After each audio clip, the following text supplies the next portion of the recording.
Bundy Ranch. Here is a clip. This is Harry Reid on a radio talk show. Now, he represents the people of Nevada.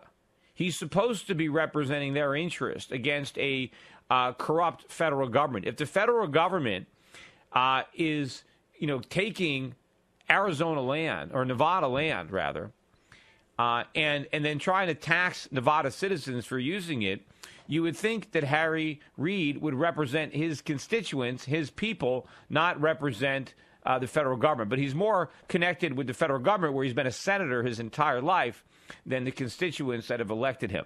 But have a listen to the cut. It's cut number 7. Is there anything you would like to say about what's going on down south with Clive Bundy and the BLM? Well, it's not over. We can't have an American people that violate the law and just walk away from it. So it's not over. Yes, we can't tolerate American people who violate the law, but we have no problem with the American government violating the law. See, that's a bigger issue. Why isn't Harry Reid castigating the government for not following the law, for not abiding by the Constitution, from trampling over the rights of American citizens, particularly citizens of his own state, the state that has elected him as their representative to the United States Senate? He should be standing up for the rights of individuals and limiting the power of the government, especially since this is even the executive branch. What about some checks and balances in the federal government? How about the Senate trying to check what the executive branch is doing, which is illegal? Now, some of the Bundy clan, some of the sons were on with Fox News, with Hannity, responding directly to Harry Reid. So let's have a listen to what they had to say. Here's the first of 2 cuts. It is cut number 4. What is your response to Harry Reid saying tonight that this is not over? It seems to me like he's making a threat that they're going to come for your dad. Well, if he doesn't have enough moral fiber in his bones at all to see what happened, that we, the people, got together and made something right, then I don't think there's any hope for him, and he needs to be kicked out of office, even if he is the Senate Majority Leader. It doesn't matter. What is your... Yeah, I mean, he's supposed to be, right, the people's representative in Washington. He's not Washington's representative in Nevada. That's not why he's there. He's not there to force the people in Nevada to comply with federal law.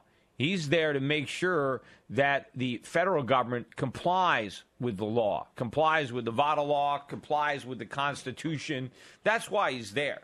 He's not there to just enforce anything that the federal government wants to do, especially if it's coming from a different branch, right? It's not some congressional law that the Senate just passed. This is the executive branch that is imposing these fees, that is enforcing this action. It's not a congressional action. And if the president wants to do something that violates the Constitution, that violates the law, the individual rights of American citizens, particularly the citizens in his own state, he should be siding with those individuals and trying to force the government to obey the law, not trying to force his citizens to do what a corrupt government tells them to do. The interesting thing is most of the ranchers have complied and have gone out of business because they can't afford to pay these ridiculous grazing fees and still profitably operate their ranches. This is the one guy that's left. Now, are we better off as a society because ranchers decided that they didn't want to graze on this land and therefore they would go out of business? So now we don't have the cattle, we don't have the jobs, and we pay more money for meat. Or are we better off that this one rancher is standing up for his rights and the tradition of his family and is grazing on that land anyway and not paying the taxes? It doesn't cost us any money. The grass grows. It's going to grow whether his cattle graze on it or not. In fact, it's probably in better condition because he's there taking care of the land. Otherwise, it would just be overgrown. Who knows what this land would look like if these cattle weren't grazing on it. But it doesn't cost us money to allow them to graze there. But because we put these punitive fees on, the ranchers are left. So now we got a bunch of land that nobody's using, and now we all have to pay more for beef because we're not ranching because the government made it too expensive. I mean, what good are these fees if the government doesn't collect them? I mean, obviously, the fees are not even there to benefit the taxpayer. They're there to keep ranchers off the land because I guess somebody thinks there's a turtle on there that they're trying to protect. And it's all backdoor socialism. Let's play this final clip of the children responding to Harry Reid. It's cut number 5. What is your position, Ryan?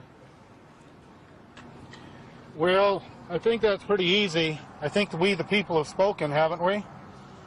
What is one man's word? Doesn't matter what position he has. The people have spoken and said this is no longer going to take place.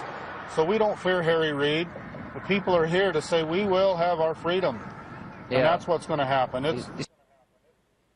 Yeah, the truth is, of course, we don't have our freedom, even if we win this one, right? Because the ranchers, even if they're allowed to graze on federal land, they still have to give their income to the federal government or surrender their income, not give their income to the federal government. Nobody has freedom when there's an income tax. Nobody. We're not a land of the free. When you have to turn over half of your income or 30 or 40% of your income to your lord and master, when a government confiscates that much money from an individual, the individual whose money is taken is not free. That is not taxation. That is theft. That is confiscation.